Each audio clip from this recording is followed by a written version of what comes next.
សួស្តីបងប្អូនថ្ងៃនេះខ្ញុំចង់ជម្រាបបងប្អូនថាខ្ញុំថតទស្សនវិជ្ជានៅដងស្ទឹងសង្កែតាមរាប់មាត់ស្ទឹងនៅត្រើយខាងកើតចឹងហើយបងប្អូននេះរដូវវស្សានៅក្នុងខេត្តបាត់ដំបងតាមដងស្ទឹងសង្កែនេះគឺរដូវឆ្លៀងធ្លាក់ចឹងហើយទឹកស្ទឹងសង្កែនេះចាប់ផ្ដើមឡើងម្ដងទៀតហើយចឹងណានេះខ្ញុំនឹងឆតឲ្យបងប្អូនមើលទស្សនវិជ្ជានៅត្រើយខាងកើតបាទនៅកណ្ដាលក្រុងតែម្ដងបងប្អូននេះគឺមានមនុស្សដើរលេងហូហែហាត់ប្រាណនេះគឺដងស្ទឹងបងប្អូនហ្នឹងណាយ៉ាងហើយខ្ញុំនេះគេប្រគំតន្ត្រីលើសូភ្លេងរងំនេះគឺគេប្រគំតន្ត្រីដើម្បីរកកម្រៃថវិកាជូនទៅខាងកងទ័ពចឹងបងប្អូននេះរាប់ស្ទឹងសង្កែថ្ងៃនេះវីដេអូខ្ញុំបានបង្ហាញមុខទៅដល់បងប្អូនទាំងអស់គ្នាហើយអញ្ចឹងបងប្អូនខ្ញុំជម្រាបបងប្អូនថានេះគឺសិតថាអ្នកដែលគេដើរហូហែហាត់ប្រាណតាមនៅដងស្ទឹងហ្នឹងដែលគេទៅតែនឹងធ្វើសួនហើយអញ្ចឹងបងប្អូននេះបងប្អូនមើលព្រឹត្តិការណ៍នេះទៅហ្នឹងហើយអញ្ចឹងខ្ញុំនឹងផ្តិតរូបភាពឲ្យបងប្អូនបានចែករំលែកមើលថានៅក្នុងខេត្តបាត់ដំបងនៅក្នុងក្រុងបាត់ដំបងហ្នឹងសប្តាហ៍ថ្ងៃហ្នឹងគេបានអភិវឌ្ឍកែប្រែសួនច្បារតាមរាប់មាត់ស្ទឹងទាំងត្រើយខាងលិចទាំងត្រើយខាងកើតហ្នឹងបានស្អាតស្រស់ស្អាតប៉ុណ្ណាបងប្អូនអញ្ចឹងណាបងប្អូនមើលទៅប្ររូបភាពនេះគឺស្មើនេះម៉ោង7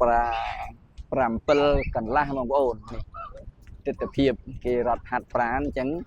ខ្ញុំប្ររូបភាពឲ្យបងប្អូនមើលបងប្អូនឃើញហើយបាទសូម្បីតែខ្ញុំនៅក្នុងខេត្តបាត់ដំបងនេះក៏ខ្ញុំចាប់អារម្មណ៍លើថាឲ្យតែពេលល្ងាចឡើងដើរហាត់ប្រាណហាត់អីជារៀងរាល់ថ្ងៃអញ្ចឹងគឺថាមើលឃើញប្រជាពលរដ្ឋនៅក្នុងខេត្តបាត់ដំបងគឺដូចជាគិតគូរពីសុខភាពគិត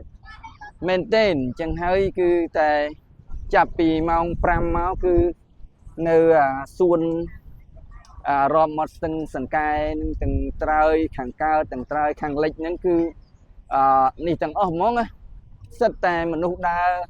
ហាត់ប្រាណបងប្អូនអញ្ចឹងណាបងប្អូនមើលទៅហ្នឹងហើយនេះខ្ញុំស៊ូមឲ្យបងប្អូនមើលតិចបាទហ្នឹងហើយបាទបងប្អូនមើលទស្សនវិជ្ជាអ្នកដែលដើរហាត់ប្រាណបាទអញ្ចឹងខ្ញុំផ្តិតរូបភាពខ្លះមិនឲ្យវែងពេកទេបងប្អូនអញ្ចឹងខ្ញុំនឹងជម្រាបជូនបងប្អូនថានេះពីមុនខ្ញុំធ្វើវីដេអូនៅត្រើយខាងកើតអញ្ចឹងហើយនេះខ្ញុំមកដើរនៅត្រើយខាងលិចតែពេលនេះខ្ញុំមកធ្វើវីដេអូផ្តិតរូបភាពដ៏ស្រស់ស្អាតនៅពេលរាត្រីក្នុងក្រុងបាត់ដំបងបងប្អូនចែកជូនបងប្អូនទស្សនាមើលដែលបងប្អូនអត់ដែលធ្លាប់បានមកលេងខេត្តបាត់ដំបងទាំងក្នុងទាំងក្រៅប្រទេសអីឥឡូវហ្នឹងគឺគេអភិវឌ្ឍកែប្រែធ្វើសួនអីបានស្អាតល្អខ្ញុំនៅនេះក៏មានលក្ខណៈមួយថាសប្បាយចិត្ត fresh ហ្មងណាចឹងនិយាយថាហើយនៅពេលដែលរដូវទឹកឡើងចេះល្អមែនទែនតែមែនទែនហ្មងនេះបងស្ទឹងសង្កែបងប្អូននេះទឹកចាប់ផ្ដើមឡើងទៀតហើយអញ្ចឹងណាអញ្ចឹងខ្ញុំបានជម្រាបទៅដល់បងប្អូនទាំងអស់ថានៅពេលដែលទឹកឡើងម្ដងទៀតខ្ញុំនឹងផ្តិតរូបភាពចែកជូនបងប្អូនបានទស្សនាម្ដងទៀតបាទនេះមិញខ្ញុំដើរពីខាងត្បូងបាទឥឡូវនេះខ្ញុំនឹងដើរត្រឡប់ទៅវិញហើយខ្ញុំនឹងផ្តិតរូបភាពខ្លីចែកជូនបងប្អូនមើលអញ្ចឹងបងប្អូនឃើញនេះទឹកស្ទឹងចាប់ផ្ដើមឡើងហើយអញ្ចឹងណាបងប្អូនមើលបាទអញ្ចឹងណាគឺទឹក ស្អាតតែមែនទែនមកមើលទៅគឺសម្រស់គួរឲ្យទាក់ទាញហើយនេះទឹកកំពុងតែហូរខ្មួលខ្មាញ់នេះទឹកបងប្អូនមើលនេះទឹកស្អាតអត់មើលនេះបាទហើយខ្ញុំចង់ហែលណាខ្ញុំធ្លាប់ហែលពីស្ពានវត្តគោរហូតមកដល់មុខសន្តាគារឃីងបាទនេះបាទខ្ញុំហែលតាំងពីស្ពានវត្តគោមកដល់នឹងមុខកំពង់សន្តាគារឃីងបងប្អូនហើយព្រឹកឡើងជាងការឡើងនេះខ្ញុំនេះខ្ញុំទៅហែលពីស្ពានថ្មចាស់រហូតមកដល់កំពង់នឹងកន្លែងនៅមុខសន្តាគារឃីងហ្នឹងគឺដូចជាកំពង់ដែលចំណតរបស់អ្នកហែលទឹកស្ទឹងហ្នឹងបងប្អូនចឹងហើយខ្ញុំឯងហែលទឹកស្ទឹងហ្នឹងណាអញ្ចឹងក្នុងមួយអាទិត្យអីខ្ញុំហែល 3-4 ដងអីដែរអញ្ចឹងណាដើម្បីលំហាត់ប្រាណដើម្បីសុខភាពបងប្អូនអញ្ចឹងណាអញ្ចឹងហើយចេះតែព្យាយាមថែទាំសុខភាពតាំងពីខ្លួនយើងនៅសុខភាពល្អអញ្ចឹងបងប្អូនគឺសំខាន់ណាស់សុខភាពអញ្ចឹងយើងត្រូវតែហាត់ប្រាណចប់ជាប្រចាំមើលសក់ក្បាលខ្ញុំបងប្អូនអើយនេះសាក់មិនក៏សាប៊ូហើយទៅអត់មានលាបចែលាបអីទេគឺមកដើរហាត់ប្រាណហើយក៏មើលឃើញទឹកស្ទឹងសង្កាយយើងនឹងបានឡើងហើយអញ្ចឹងក៏ខ្ញុំផ្ដិតរូបភាពចែកជូនបងប្អូនមើលប្រហែលជា7-8នាទីទៅឲ្យបងប្អូនបានមើលឃើញថាទិដ្ឋភាពនៅពេលយប់ម៉ោង7កន្លះហ្នឹងវាយ៉ាងម៉េចវាអញ្ចឹងណាបងប្អូនហ្នឹងបាទនេះបងប្អូនមើលនេះបាទនេះខ្ញុំដើរត្រឡប់មកវិញហើយចៅខ្ញុំវាមកហាត់ប្រាណជាមួយខ្ញុំដែរតែមិនដឹងទៅនៅណាទេទៅជាមួយមីគេដែរបាទហើយមកគេនោះនៅលោតអេរ៉ូប៊ិកបាទអញ្ចឹងហើយខ្ញុំឆ្លៀតពេលដើរហាត់ប្រាណទៅហើយក៏ខ្ញុំនេះគេមកអង្គុយលេងហាត់ប្រាណពីអីហើយអីអញ្ចឹងបងប្អូនមើលហ្នឹងហើយខ្ញុំប្រើរូបភាពឲ្យមើលបាទនេះតន្ត្រីគេមកច្រៀងសម្រាប់រោថវិកាដើម្បីឧបត្ថម្ភបាទនេះបាទ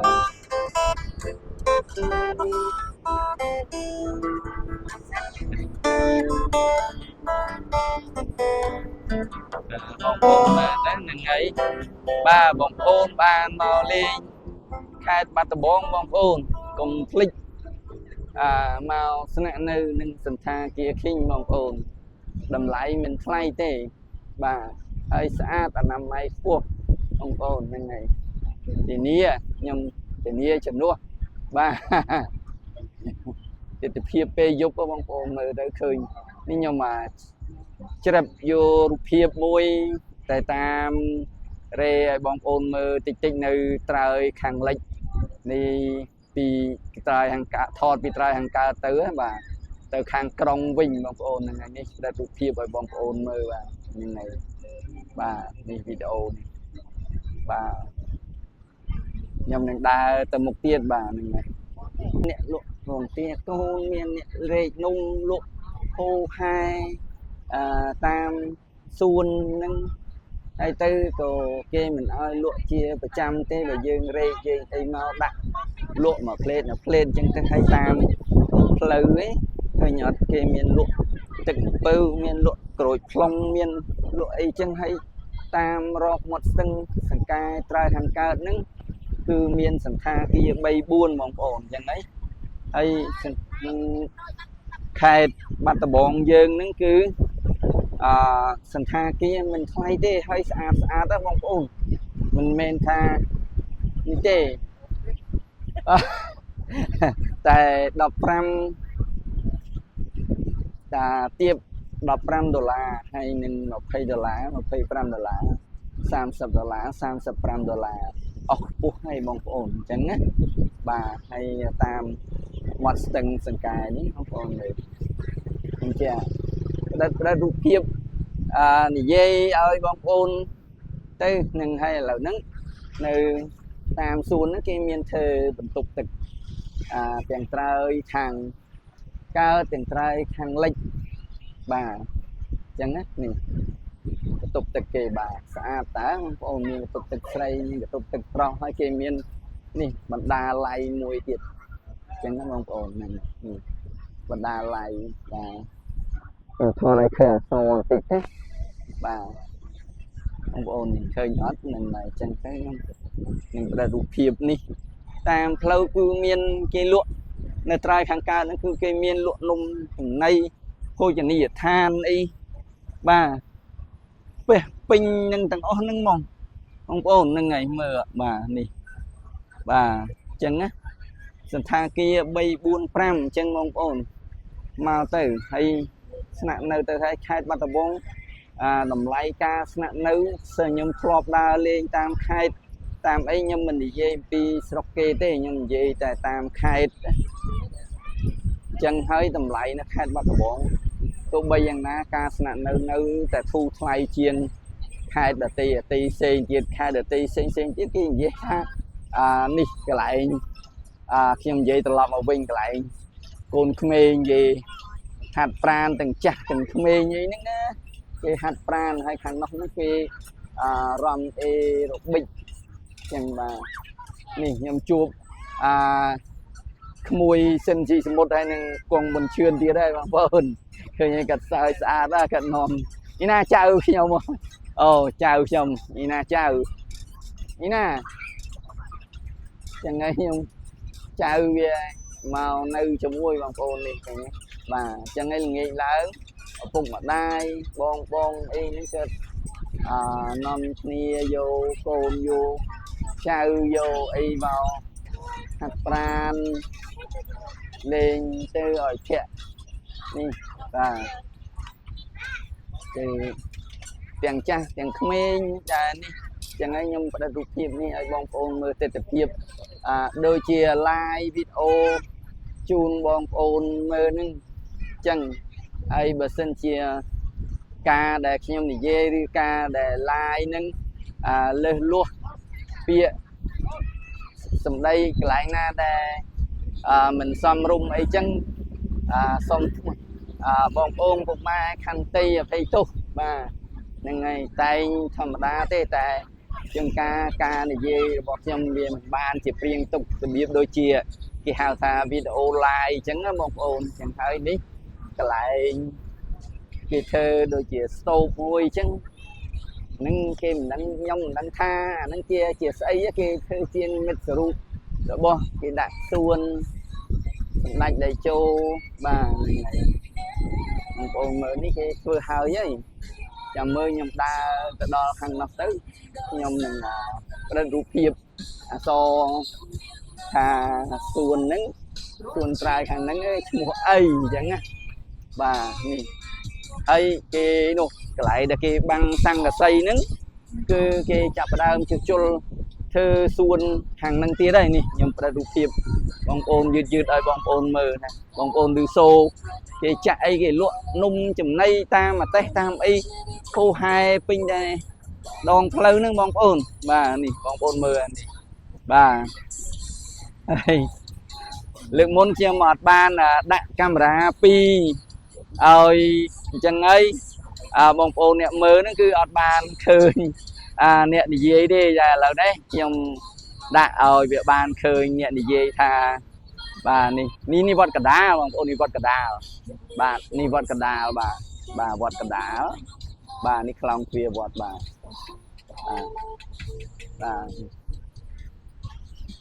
ใช่แต่เนี่ยcái mà đa hạt pram làm bay sọc thiệpเนี่ยนี่มามันช่วยเอามือมันจุ่มlàm bay mình chọn videoนี่nhưng mà cắt to cắt ấy thế videoนี่คือnhưng chấm riệp chun đôi trong like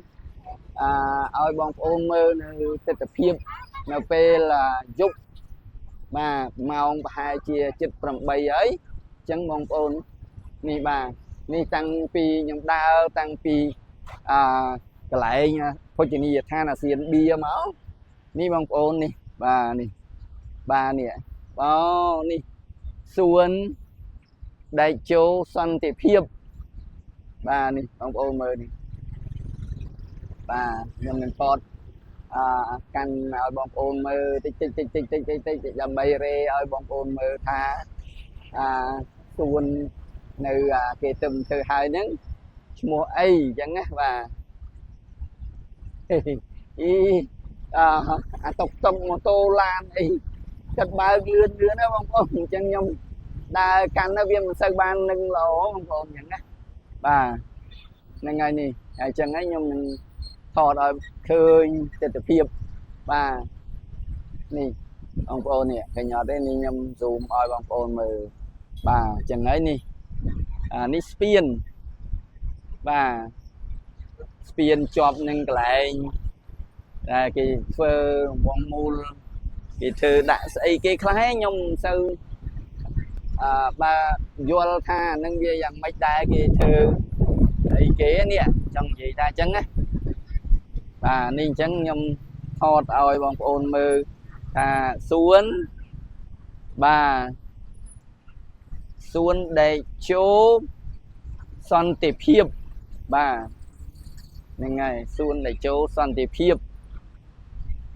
ជិះម៉ូតូជិះឡានកាត់នឹងរាល់ថ្ងៃនៅតែមិនចាំទៀតដែរហ្នឹងណាព្រោះអីវាទឹមថ្មីថ្មោងដែរបងប្អូននេះបាទនេះកន្លែងផ្លូវបំបែកជា4បងប្អូននេះបាទបងប្អូនឃើញទេបាទហ្នឹងហើយវីដេអូនេះពេលដែរហើយវាចូល16នាទីដែរហើយបងប្អូនអញ្ចឹងខ្ញុំសូមជម្រាបលាពុកម៉ែបងប្អូនទាំងអស់បើមានការខុសឆ្គងលើសលួសអីសូមអធិស្ឋានដល់រូបខ្ញុំផងអញ្ចឹងបាទហើយវីដេអូនេះខ្ញុំផ្ដាំផ្ញើឲ្យអញ្ចឹងគឺដូចជាវីដេអូដែរខ្ញុំ live ជូនបងប្អូនមើលទស្សនភាពនៅខេត្តបាត់ដំបងនៅកណ្ដាលក្រុងបាត់ដំបងរាប់មាត់ស្ទឹងសង្កែបាទអញ្ចឹងណាហើយនៅពេលរាត្រីអូខេបាទបាយបងប្អូនសុខភាពល្អទាំងអស់គ្នាអាយុយឺនយូរអូខេបាយ